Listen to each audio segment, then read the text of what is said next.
Pada suatu hari, hiduplah dua orang kakak beradik, Mangita dan Larina. Mereka tinggal di pondok yang kecil. Mangita adalah seorang yang rajin. Ia bekerja di toko grosir ayahnya di waktu yang senggang. Sedangkan di sisi lain, Larina senang melakukan perjalanan dan bersenang-senang ketika ia merasa bosan. Ia bisa berjam-jam memandangi dirinya dari atas air sungai. Hari ini aku lebih cantik lagi daripada saudariku. Suatu hari, ayah Mangita dan Larina melakukan perjalanan jauh dan mungkin tidak pernah kembali. Mangita sangat sedih karena kepergian ayahnya, tapi Larina sangat senang. Mulai sekarang setiap hari aku bisa duduk di sungai sampai pagi. Setelah ayahnya pergi, Mangita mulai melakukan kerja keras. Ia membersihkan lantai setiap pagi. Ia membuat sup lezat di siang hari dan menjemurkan cucian. Larina hanya menghabiskan waktunya untuk mengganggu saudara perempuannya saja. Ia mengotori karpet di dalam rumahnya, menuangkan air dingin ke dalam sup yang sedang dimasak. Kenapa supnya masih dingin? Karpet ini juga kotor lagi, padahal aku baru saja membersihkan. Hewan yang sering kau kasih makan yang telah mengotorinya.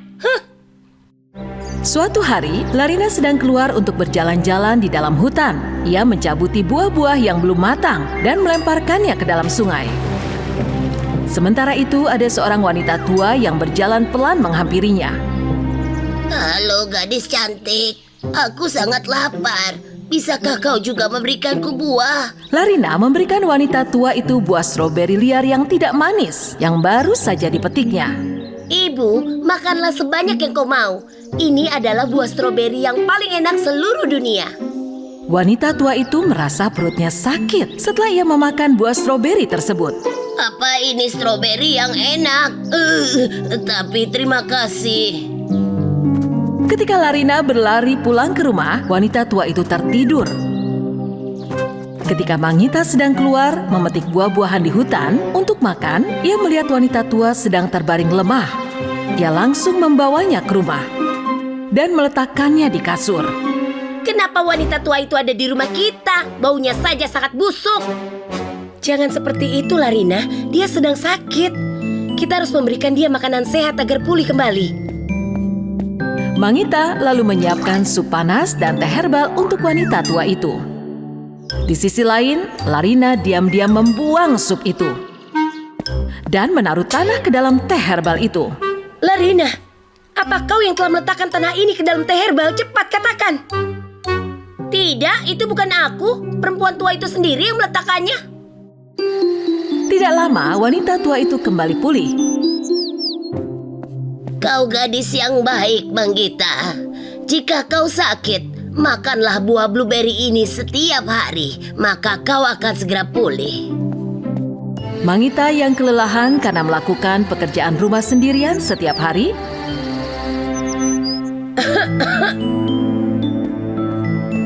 akhirnya jatuh sakit dan terbaring sakit di kasur. Larina, tolong ambilkan blueberries yang pernah diberikan wanita tua itu. Tapi Larina memakan semua blueberries itu. Semua sudah habis.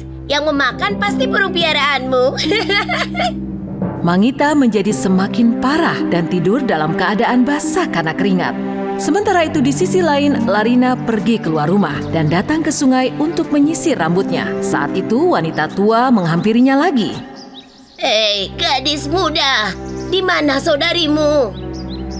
Dia sedang mengumpulkan buah dan pergi kerja. Semua membosankan. Wanita tua itu menyadari bahwa Larina sedang berbohong. Ia segera mendatangi rumah Mangita. Ketika wanita tua itu melihat gadis muda itu yang pernah menolongnya sedang sakit dan demam, ia sangat sedih dan menangisinya seharian. Larina yang sedang melihat mereka dari jendela tertawa sangat keras.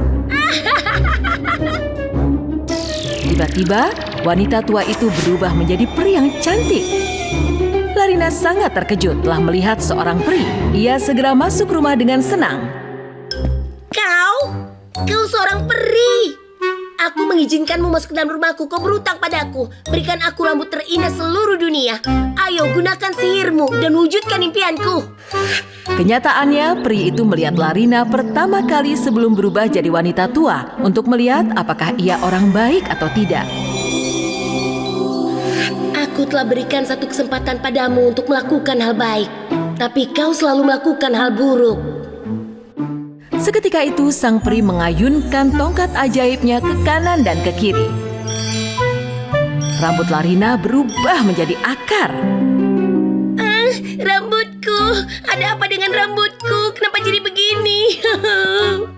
Larina berlari ketakutan ke arah sungai dan segera melihat rambutnya yang melayang-layang di atas kepalanya. Tiba-tiba, rambut akarnya itu tersangkut ke dalam tanah. Aku menjadi buruk rupa. Aku tidak mau lagi melihat diriku. Sementara itu, sang peri memberikan Magnita buah blueberry dan Magnita akhirnya pulih kembali. Terima kasih, peri. Aku merasa lebih baik sekarang. Peri itu menggoyangkan tongkatnya 2 kali dan merubah pondok kecil yang mereka tempati menjadi istana yang megah. Magnita sangat terkejut. Ia sangat terpesona melihat istana tersebut. Semua kebaikan akan mendapatkan balasannya, dan ini adalah hadiah untukmu. Terima kasih, peri. Tapi bagaimana dengan adikku? Apa yang terjadi? Adikmu akan selamanya memandangi wajahnya yang buruk rupa di atas sungai. Tapi aku sangat menyayangi adikku. Untuk apa aku hidup di tempat yang megah ini tanpanya? Tolonglah, peri, berikanlah kami kehidupan yang bahagia. Itu saja permintaanku. Peri itu sangat bahagia ketika ia mendengar kalimat dari Magnita. Pertama, ia langsung merubah istana megah kembali menjadi pondok kecil lagi. Kemudian, ia mendatangi Larina dan mengembalikan rambut akarnya seperti semula dengan tongkat ajaibnya. Larina memeluk Magnita dengan bahagia. Kau menyelamatkanku. Maafkan aku. Aku berjanji akan menjadi orang yang baik. Saat itu, Larina menyadari kesalahannya, bahwa kebahagiaan itu dengan menolong orang lebih berarti dari segalanya. Karena kebahagiaan menjadi lebih indah ketika kita saling berbagi. Gadis Pemalas. Alkisah, seorang ayah bersama 2 anak gadis remajanya tinggal bersama di negeri yang jauh. Seorang di antaranya sangat rajin, sementara seorang lainnya sangat malas. Kau nyaris tak membantu? Aku sangat lelah. Tidak ah. Kau kan sudah melakukan bersih-bersih. Mengapa tanganku harus kotor? Ayah mereka yang berusia lanjut adalah pekerja keras. Ia selalu merasa letih. Menu makan malam mereka hanyalah sup dan roti kering saja. Suatu hari, sang ayah mengajukan permintaan pada 2 putrinya. Wahai anak-anakku, kalian tahu ayah sangat menyayangi kalian. Ayah pikir kalian sudah dewasa sekarang dan sudah waktunya lebih banyak mengambil tanggung jawab. Ayah ingin kalian mencari pekerjaan. Ayah benar. Aku akan mencari pekerjaan. Dan bagaimana denganmu, putriku?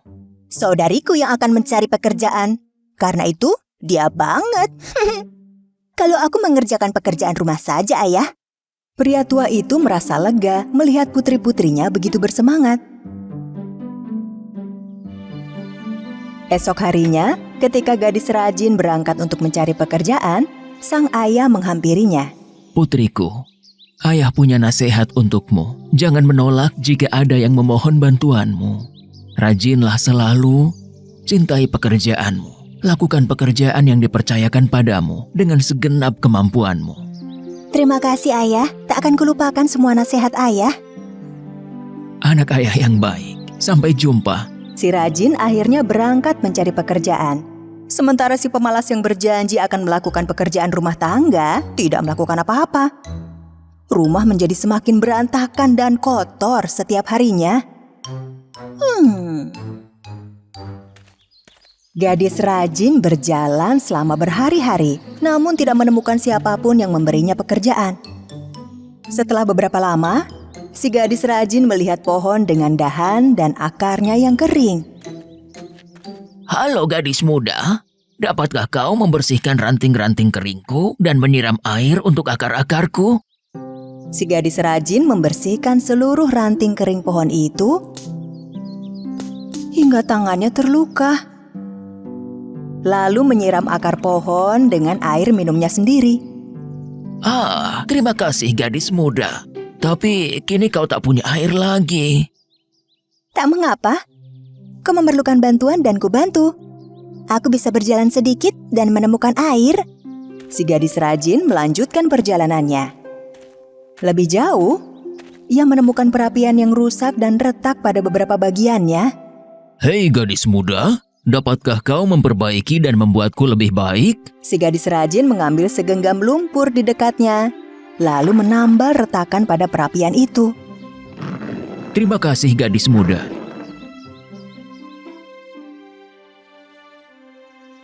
Oh, tak mengapa. Baju tidak berarti apa-apa. Kau memerlukan bantuan dan aku bantu.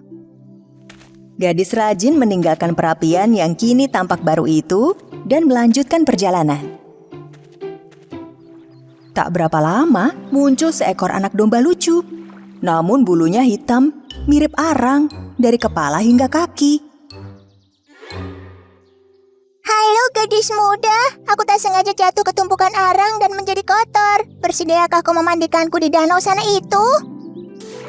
Gadis rajin memandikan anak domba di pinggir danau. Bulu si domba kembali putih dan lembut. Terima kasih, tapi kok jadi basah kuyup karena aku? Kau perlu bantuan dan kubantu. Aku sudah kotor sebelumnya, kini aku lebih bersih. Gadis rajin melanjutkan perjalanan. Saat malam tiba, ia melihat sebuah rumah yang indah. Tempat tinggal 7 peri. Si gadis rajin masuk ke rumah itu. Halo, mohon maaf sudah masuk tanpa izin. Saya adalah gadis muda yang tengah mencari pekerjaan. Kau bisa bekerja di sini, gadis muda? Ada 7 kamar di rumah kami. Kau hanya harus membersihkan 6 kamar saja setiap harinya. Namun kau dilarang memasuki kamar ke-7. Gadis rajin menerima pekerjaan itu. Ia membersihkan 6 kamar dengan tekun setiap hari. Sesuai yang dikatakan peri, selama setahun penuh, ia tak pernah memasuki kamar ke-7. Begitu ia berhasil mengumpulkan cukup uang, ia memohon izin untuk pulang. Tentu gadis muda, kau boleh pulang. Aku bertanya-tanya, mengapa kau tak pernah memasuki kamar ke-7? Ayah saya berpesan untuk melakukan pekerjaan dengan benar, apapun yang terjadi. Selama di sini tugas saya adalah membersihkan 6 kamar saja. Dan itulah yang saya kerjakan. Itulah tugas yang Anda berikan pada saya. Kami ingin memberimu hadiah atas kejujuran dan ketekunanmu. Ayo, ikut dengan kami. Para peri meminta gadis rajin untuk membuka kamar ke-7. Begitu si gadis masuk, ia melihat begitu banyak koin perak dan emas. Sekarang, bergulinglah di atas koin-koin itu dan yang menempel di tubuhmu akan menjadi milikmu. Si gadis berguling ke kanan dan ke kiri di atas koin-koin.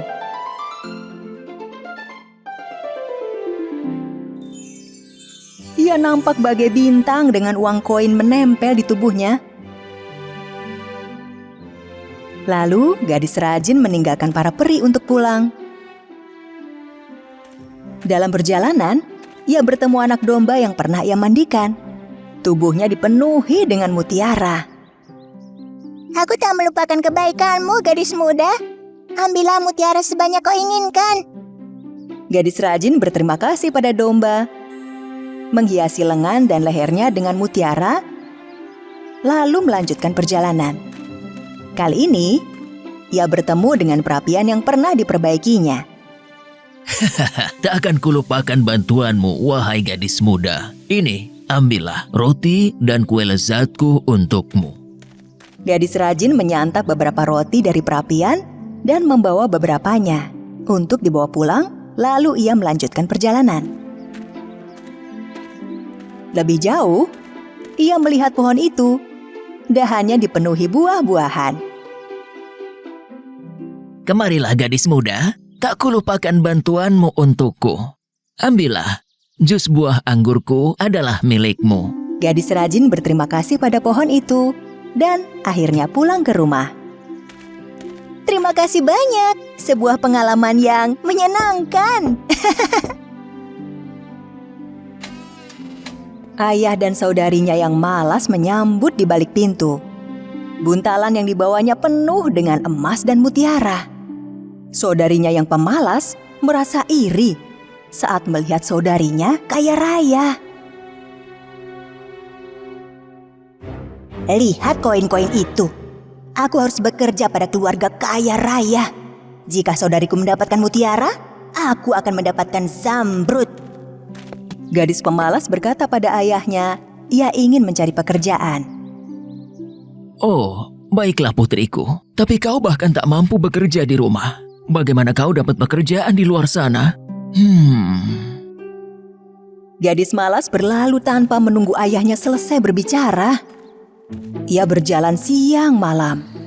Sedikit jauh di jalan, ia bertemu pohon yang memiliki ranting-ranting kering. Pohon itu memohon bantuan pada si gadis.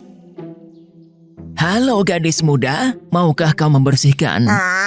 Aku tak akan berurusan denganmu di tengah terik matahari. Rambutku bisa rusak. Dadah. Si pemalas berjalan lagi.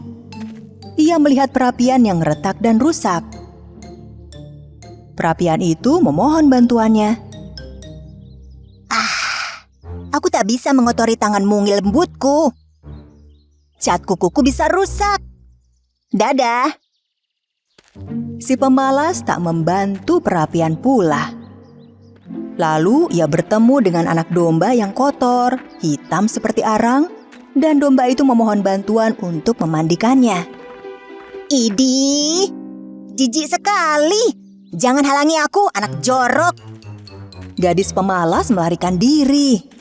Dasar anak domba pemalas, masa tidak bisa mandi sendiri? Ia tiba di sebuah rumah mewah.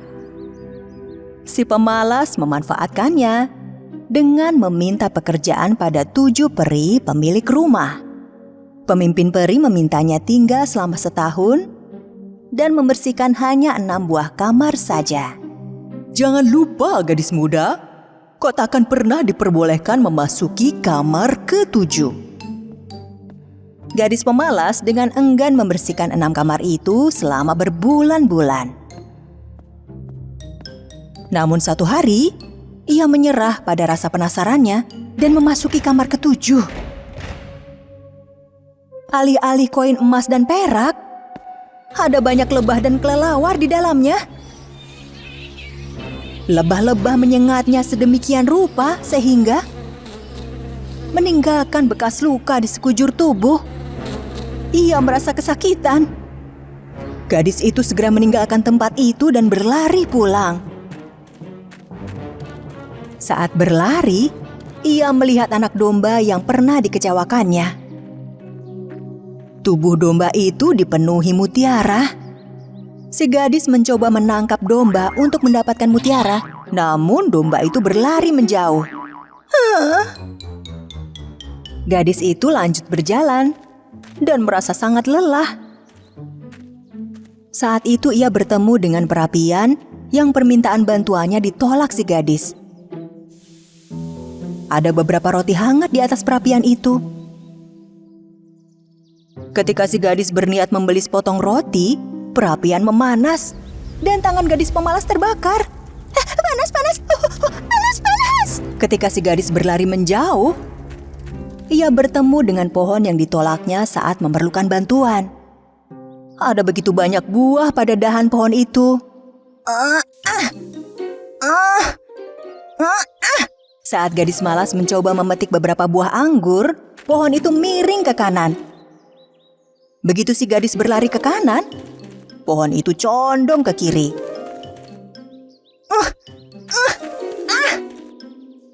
Karena lelah berlarian, si gadis akhirnya menyerah untuk mendapatkan buah itu. Ia berjalan tak henti 2 hari lamanya. Hingga akhirnya tiba di rumah. Ayah dan saudarinya melihat ia pulang dengan baju kotor dan tubuh terluka. Mereka sangat terkejut. Gadis pemalas menceritakan apa yang terjadi dengan penuh penyesalan. Aku tak percaya, rasanya sakit sekali. Saudariku, kini kau mengerti betapa pentingnya menjadi pekerja keras. Ingat-ingat ya nak, jika kau jujur dan bekerja dengan rajin, kau pasti akan dihargai. Sejak hari itu, gadis pemalas tak lagi berdiam diri dan bermalas-malasan. 2 bersaudari itu menjadi pekerja keras dan dihargai dengan baik. Keluarga kecil ini akhirnya berbahagia, produktif, dan penuh kedamaian sepanjang hidup mereka.